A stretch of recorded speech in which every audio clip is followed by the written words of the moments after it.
Jones and Julian Jackson. To our ring announcer, here's Mark Biro. Ladies and gentlemen, from the Palace of Auburn Hills in Michigan, Fight Night Incorporated and matchmaker Tommy Vaca, in association with Budweiser, the undisputed, undefeated king of beers, this Bud's for You presents the Deuce main event of the evening, 10 rounds, junior middleweights. Your referee for this event from Clarkston, Michigan, Dale Grable. Introducing now the principals first.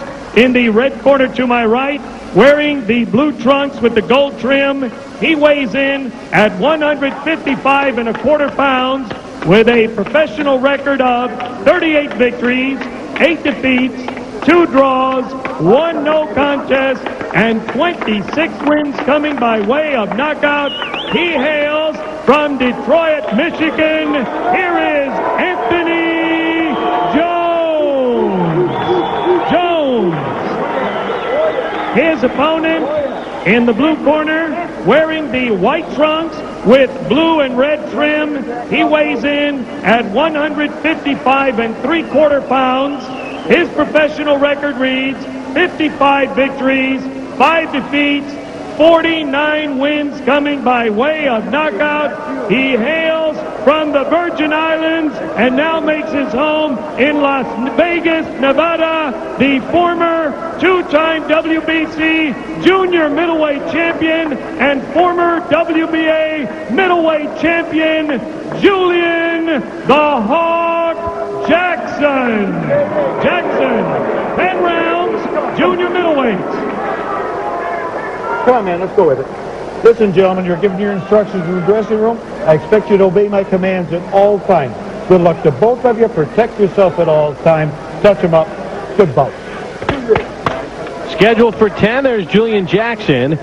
He has 34 knockouts coming within the first 3 rounds of his bouts. That's 69% of his 49 knockouts come early.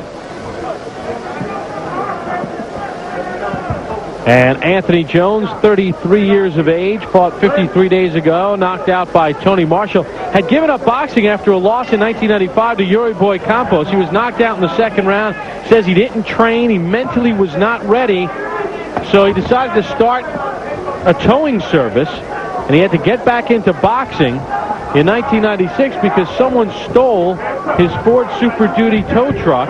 And the insurance didn't pay to replace it, so he refocused on boxing. A bad sign that indicates you shouldn't be in the towing business. When he got back in boxing, he hooked up with Bobby Hitz in Chicago and started getting his fights promoted there, rededicated himself to boxing. And I'll tell you what, since he's come back, one thing he has done is fight tough people. Jorge Vaca, Opa Carr, Alex Brunemi, and Tony Marshall among them. So he's fought tough guys. And, of course, now here he is in against Julian Jackson. Says he didn't change a thing in his training. Once he found out that Terry Norris was out and Julian Jackson was in, says he'll just try to box him until he gets an opening to fire off a right hand. And as you look at Jones here in the first round, he's coming out as a righty. He is very prone to changing. In fact, for a long time in his career, fought much more as a lefty. But when we talked to him yesterday, he said, I am a natural righty. A lot of people in boxing don't know that. Now, Jackson usually takes him, even though he's got a lot of early knockouts against the real good opponents, it often takes him a round or two to really get into the flow. Jackson has lost only 5 times in 60 pro bouts, all of them knockout losses. Jones has lost 8 times. 5 of those have been by way of knockout. So each man is susceptible. Low punch by Anthony Jones. Jackson looks to referee Grable for some help on that. Both men are great guys. You heard from them in the piece leading up to this, and they're both delightful men and guys that I think are a credit to boxing.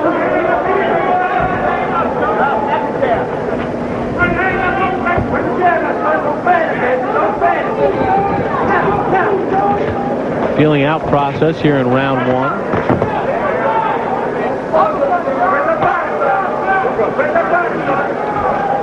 One thing Anthony Jones is doing is he's putting himself right in punching range of Jackson. I think he wants to show a little more lateral movement, not stand in front of Jackson quite so much. Jackson with a 3-inch height advantage. So by Jones getting in tight, it sort of negates that. He either wants to be in tight or far enough out where you can do lateral movement. It's that in-between period, like right there. He's in punching range right there.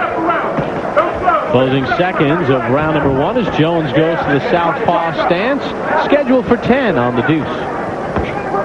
When sports cream, when legs are sore, when backs ache, when muscles hurt. Wise Sports Cream, rubbing it in brings fast pain relief. No medicine-y smell. Wise Sports Cream, because it works.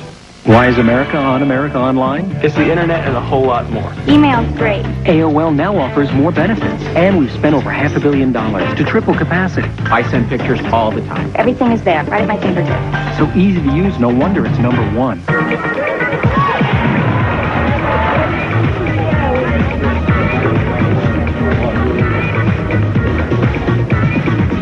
Bad call.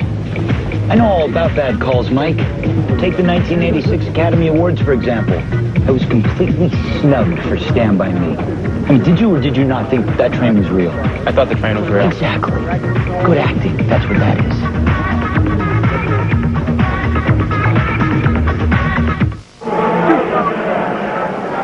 3 weeks from tonight, we'll be in Atlantic City, New Jersey, here on ESPN2. And that man, Obakar, will fight for the IBA welterweight championship against Jose Rivera. Also on the card, 1996 Olympian Floyd Mayweather. Obakar fought Anthony Jones to a draw last year. That was a wildly exciting fight, and had one knockdown been called a knockdown that wasn't, Jones could have won that fight, but he and Oba engaged in a great bout. There is how close this first round was, but look at how much more active Jones was. Julian Jackson landing a big percentage of his punches. I don't know that 24 figure is correct there, though.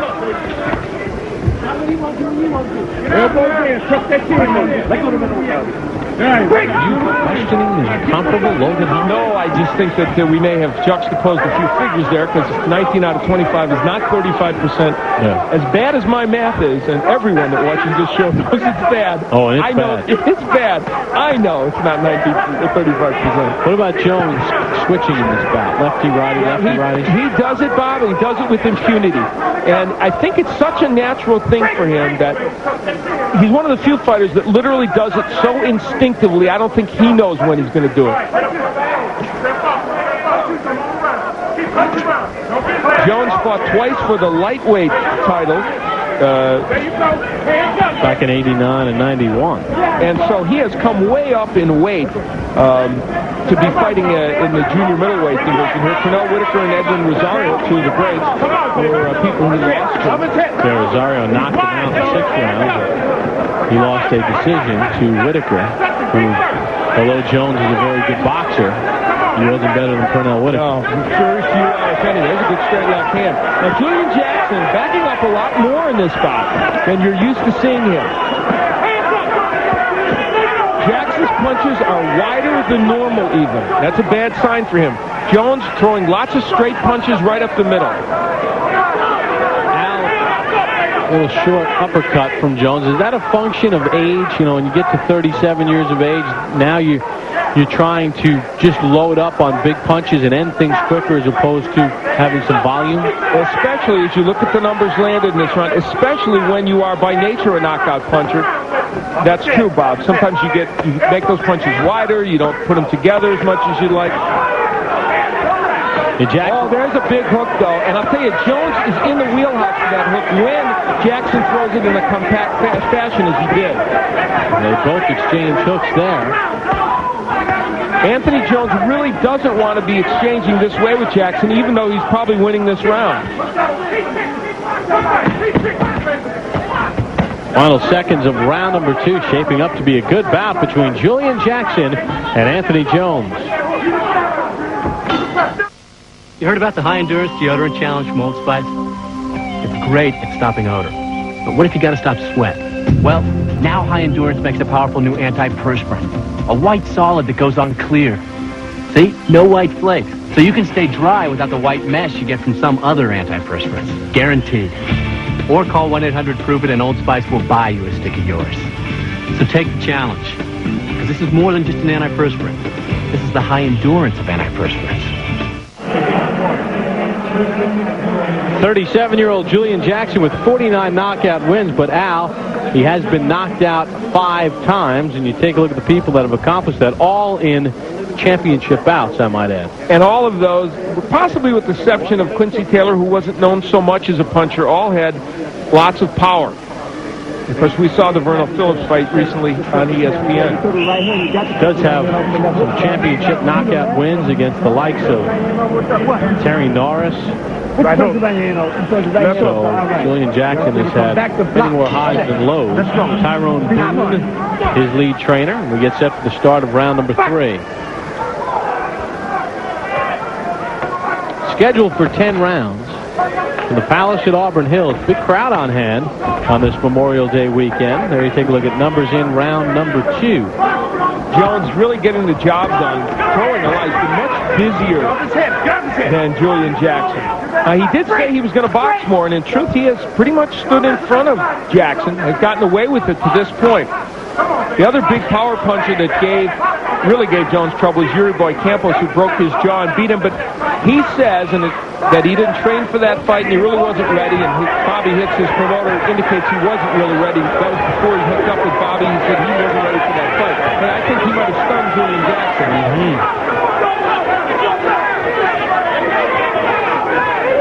Jackson in a very defensive posture. Al has it a shutout so far for Jones. You don't like to see, if you're a Julian Jackson fan, you don't like to see him backing up like that. It's not his style. It's not what he does. One good thing for Jackson is he's starting to shorten up his left hook and landing it. Oh, big body punch by Jackson. And he goes there again.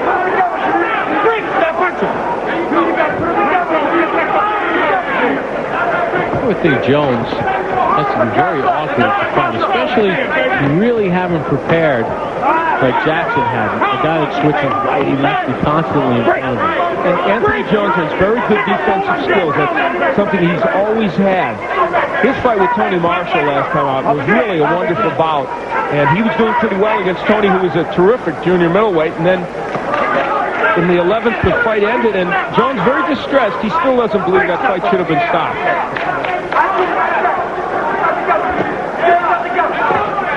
He's just out hustling Jackson. Oh, nice right hand by Jones. This is being won by the better defense of Anthony Jones. And he's getting a little wild. And if he gets wild with Jackson on the inside, that could spell trouble for him. This is the 3rd time we've seen Jackson in the last year. A good short shot inside by Jones. Back in July of last year in Vegas on ESPN, second round knockout against the very non-committed and underwhelming Terry Ford. And then, of course, in January of this year, the knockout in the 9th round at the hands of Verno Phillips. Look how quickly Jones switches from righty to lefty. It's got to be tough because he does it well. Look how he blocks the left hook of Jackson. Superb work in this round by Anthony Jones. Round number 3 to its end. It's colossal. It's earth-shaking. It's Sprint's Summer Movie Spectacular. Switch to Sprint and score up to 8 free tickets to smash movies like Godzilla or other hot new movies every month all summer long.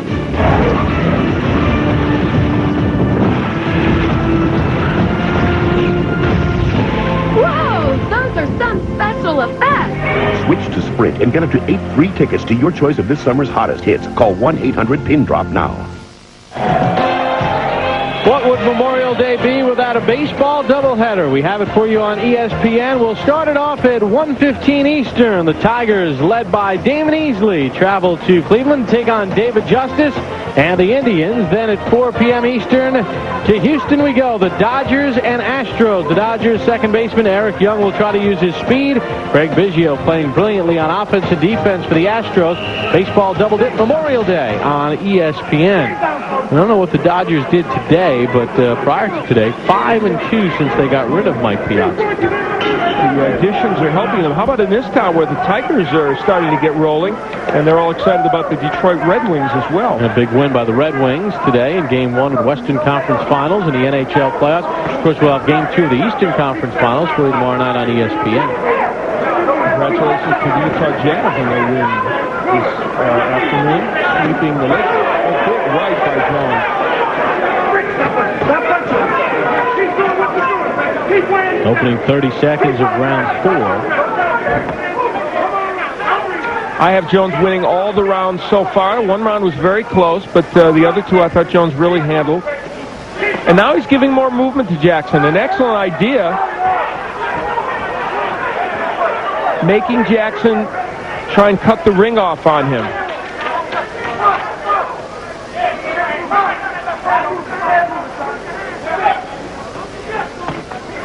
Just thinking, we were congratulating the Jazz and Red Wings. On Sundays, we could congratulate just about everybody. It's the culmination of the weekend and a lot of action in sports. Indy 500 today. Yeah, oh, good left hand by Jones.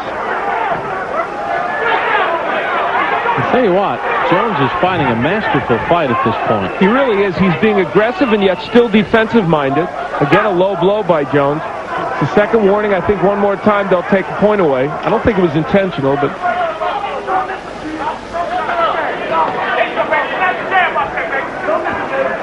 The power punches of Jackson are not flowing tonight. And remember, in the loss by Jackson at the hand of Phillips, Phillips landed 53% of his power shots. And Jones is landing a lot. And you take a look at the numbers up to the minute in this bout. So that tells you where things are at and why we believe Anthony Jones is winning. Now, there's been a little subtle change here in this round now. The left hooks are starting to get there a little better for Jackson because Jones is getting brave and standing just close enough, but just far enough, if you will, where those hooks can land. So look, just barely missing with that hook is Jackson. See, he's got the bead with that hook, but the question is, will he get him in or will Jones hurt him? Now Jones is hurting him. Ed Jackson had a golden opportunity, but both of his left hooks bounced off the top of the head of Jones. This might be a little more of a war than Anthony Jones wants, but so far he's winning it.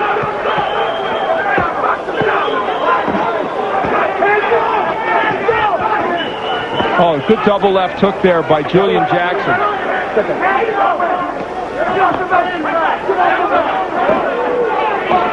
Close of round number 4 as Jones and Jackson rail away on each other. This bout is scheduled for 10.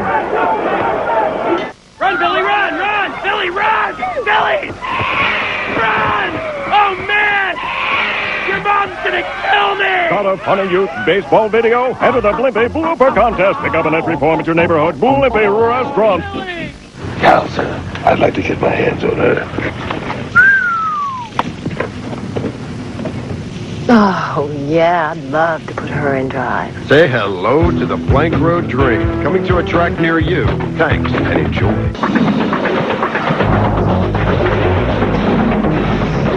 You know, I was into all that extreme stuff when I was your age. Just didn't have a fancy name for it. Of course, I never had a Subaru Outback Sport either. Too bad, Uncle. This beauty's got a ton of cargo space. Full-time all-wheel drive, more horsepower than a RAV4. You never did that, I'll bet. Sure we did. But, what's the rope for? Outback Sport, part of the Outback family from Subaru. Al, good Jones stuff. Here's Anthony Jones working on the inside very effectively. Good, short, straight punches, mostly getting into Julian Jackson. See, Jackson's punch is a little wider, and Jones coming up the middle. Round number 5 has begun between Julian Jackson and Anthony Jones. Take a look at some punch numbers through 4 rounds, decidedly in Jones' advantage. Jones very active in the last 2 rounds. He's thrown 112 and 97 punches respectively, so he has been very, very busy. You know, Julian Jackson, this is now the third time that we've had him in the last year, as I mentioned, and he talks about the tremendous shape that he's in and that he feels like he's 26, not 37. And I don't dispute that. I mean, he's in outstanding physical condition. However, when you get to 37, though, your ability to take punches and then muster an attack diminishes, doesn't it? Yeah, that's a good assessment, and it also, your technique goes south just enough so that you can't respond like you want to, and maybe you diminish a little the power of your punches. Anthony Jones, though he is from Detroit, has been part of a boxing renaissance in Chicago. I mentioned Bobby Hitz, who has been promoting him there, and Jones has become a popular figure in Chicago as well.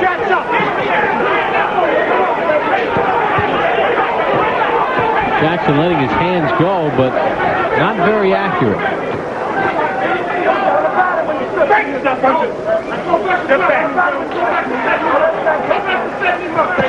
Julian Jackson has 9 knockouts in championship fights among 10 wins, a 10-4 record. So, you know he has the power, but can he get it done tonight?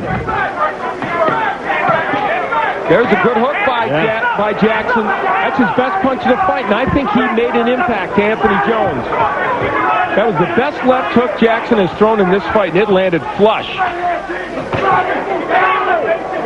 We'll see how Jones reacts. He's kind of back on his heels right now. I think that was the first punch in this fight he really felt from Julian Jackson. Now Jackson being cautioned for low blows.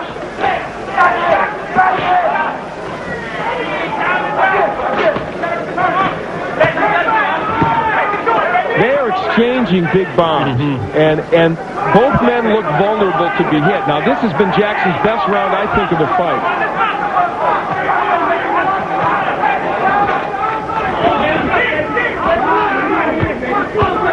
Jackson is just looking to load up with that hook. Well, this is the first round that it seems like Jackson had some sort of rhythm. There's a left hand from Jackson as we come to the end of round number 5. So I hear 10321 can save me a lot of money. Sure, you'll save 50% off every call over 20 minutes by dialing 10321.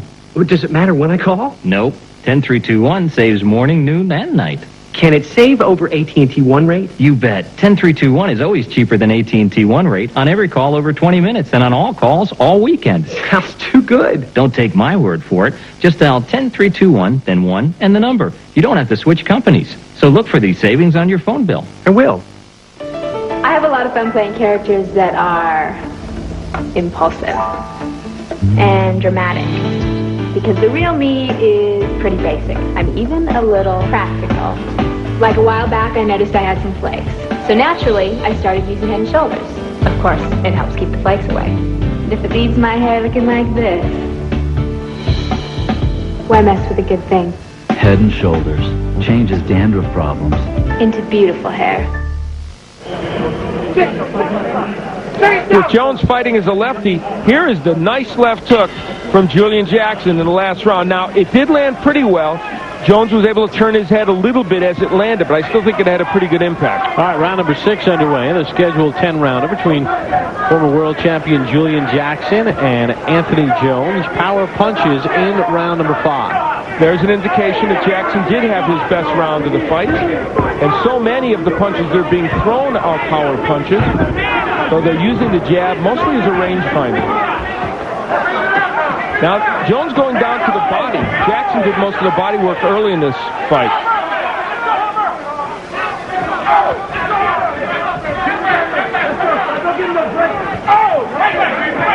Obviously, go ahead, Al. No, I was going to say the jab of Jones now becoming a factor in this round. He's really getting that punch. He's putting that punch out there with a lot of leverage. Al, scorecard, Jones in front, 4 rounds to 1. King Jackson the last round. If you're wondering, Julian Jackson came into the ring to start this fight with black hair, and it looks like the 37-year-old is aging right before your eyes. Then in between rounds, they put Vaseline on the face and the punches to slide in water, and it tends to make the hair look a little different color. So has not stepped in a time machine. Oh, good right hand by Jones. And Jackson answers back. Boy, when you rock Jackson, though, he's going to come on like a warrior, and that is what he's doing. It's really very reminiscent of the Verno Phillips fight, because that one ended badly for Jackson. He claims that his extra weight, being 155 instead of 149, will help him in this fight. We'll see. Those rights are getting there by Anthony Jones. When Jones uses the jab in this fight, he is so much more effective. And now backing up Jackson. This is not a posture Julian Jackson is used to. He's much more comfortable coming forward. So after a good round 5 for Jackson, it's Jones who's come on here in round 6. And Jackson just holds on.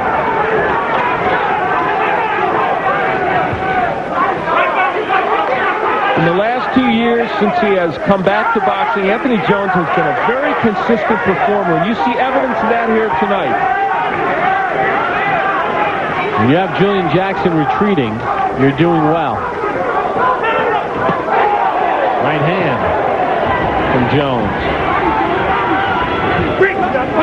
This is a round that cannot end fast enough for Julian Jackson.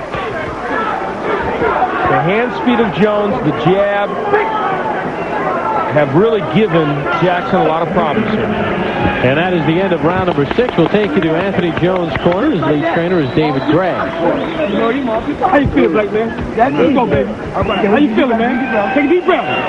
Let it out slow.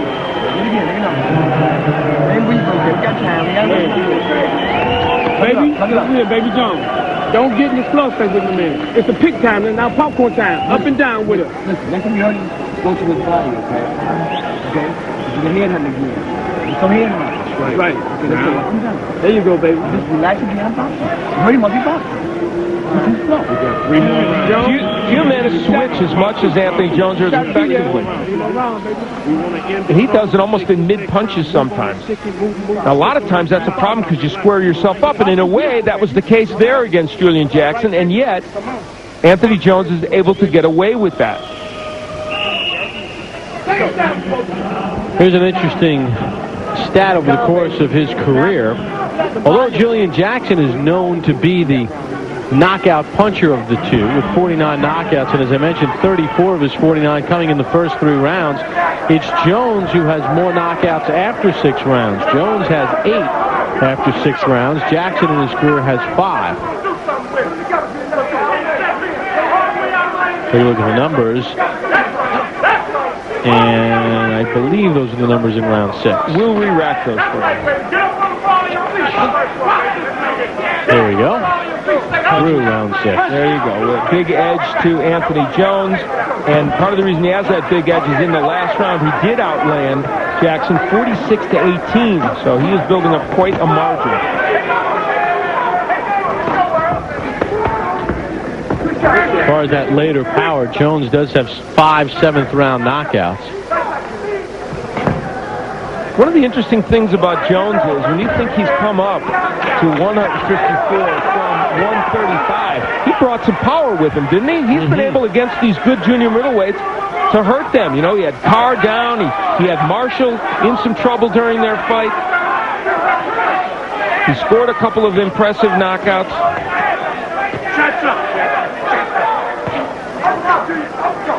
Jackson trying desperately to load up on shots, but really not connecting. His win over Alex Bunima, one-round knockout, which surprised some people, but he felt he was going to win that fight. He showed lots of power there. So Julian Jackson, while we've talked about his power, which is certainly there, Jones has his too, as you pointed out. Jones switching back to lefty.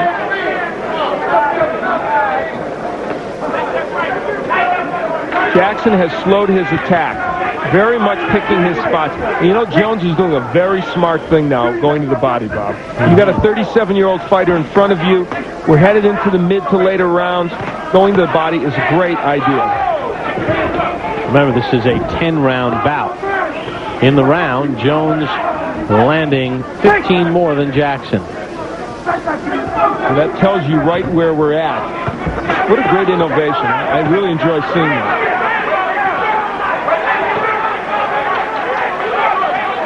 Producer Rob Biner and director John Paratzis helping to get that done.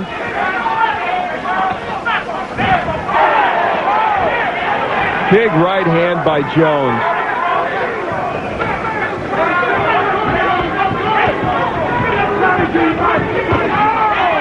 Great left hand by Anthony Jones.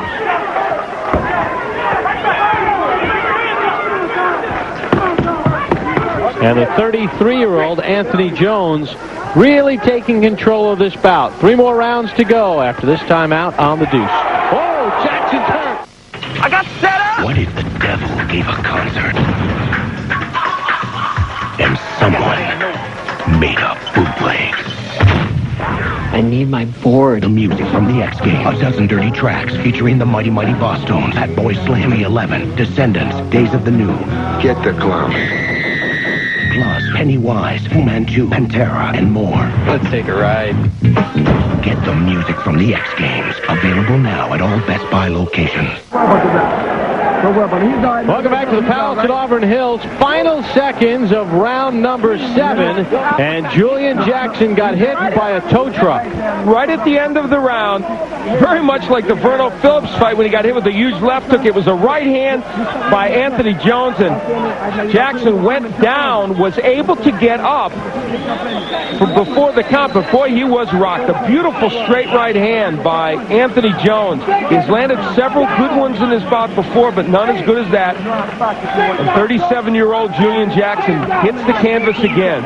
Will he be able to shake that off in this round? I am not so sure. And they bought a little extra time in that corner for Jackson. I don't know that he has had his feet underneath him yet. Well, Julian Jackson on his bicycle to start round number 8. I don't think he's going to get through this. Not against a guy like Jones, who is such an accurate puncher and who is so busy. Oh, another right hook gets in. Now from the southpaw stance. I don't know if Jackson can go on now. They may have to stop this one pretty soon. Dale Grebel takes a look. What's it? I guess there's a standing 8 count. Well, a standing 8 count is in effect in the state of Michigan. And you know what? Not a bad use of it right there. Counts as a knockdown, so again it penalizes Jackson. Jackson in the retreat on the back of your heels mode. Doesn't look good for Julian Jackson or for Anthony Jones. All he needs to do is not get absurdly careless, and he'll get things done here. And oh, so much time left here in round 8. Jones is landing just about everything he is throwing.